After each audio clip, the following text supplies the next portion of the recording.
اچھی باتیں سننے اور پڑھنے کے لیے میرے چینل کو ضرور سبسکرائب کریں۔ سورہ شمس میں اللہ تعالیٰ 11 قسمیں کھانے کے بعد فرماتے ہیں، بے شک وہ کامیاب ہوگا جس نے اپنے نفس کو پاکیزہ بنا لیا۔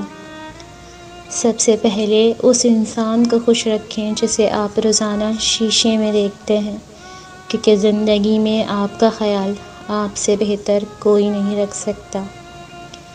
آپ کا خوش رہنا ہی آپ کا برا چاہنے والوں کے لیے سب سے بڑی سزا ہے۔ انسان بہت ہی سخت جان چیز ہے، جس بات کا تصور بھی برداشت نہیں کر سکتا، جب وہ حقیقت بن کر ٹوٹ پڑتی ہے تو چپ چاپ برداشت کر لیتا ہے۔ میرے رب، میری وفات سے پہلے میری اصلاح کر دینا اور میرا بہترین اختتام کرنا، اور مجھے موت دینا اس حال میں کہ آپ مجھ سے بے انتہا راضی ہوں، آمین ثم آمین۔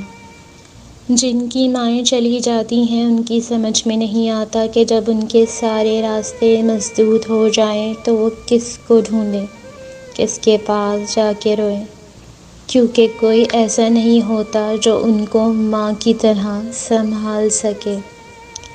انسان کے احساسات اس قدر نازک ہیں کہ اس کا سارا دن ایک لفظ، آواز کے تیز لہجے یا آنکھ کی ایک نظر سے برباد ہو سکتا ہے۔ کسی بزرگ سے سنا تھا کہ بیٹا کبھی کسی بے اولاد مرد و عورت کا دل مت دکھانا، کیونکہ ان کی آہ عرش تک جاتی ہے۔ سب کا وہی مطلب ہوتا ہے، لیکن کہتے سب یہی ہیں کہ میرا وہ مطلب نہیں تھا۔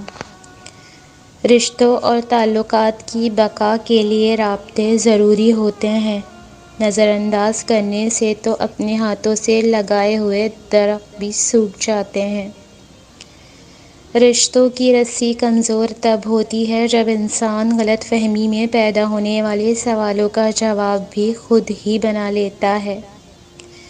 رسول اللہ صلی اللہ علیہ وآلہ وسلم نے فرمایا، جہنم کی آگ سے بچو اگرچہ تمہیں کھجور کا ایک ٹکڑا ہی صدقہ کرنا پڑے۔ مزید اچھی ویڈیوز کے لیے میرے چینل کو ضرور سبسکرائب کریں اور ویڈیو کو لائک، شیئر اور کمنٹ بھی ضرور کریں۔ بہت بہت شکریہ۔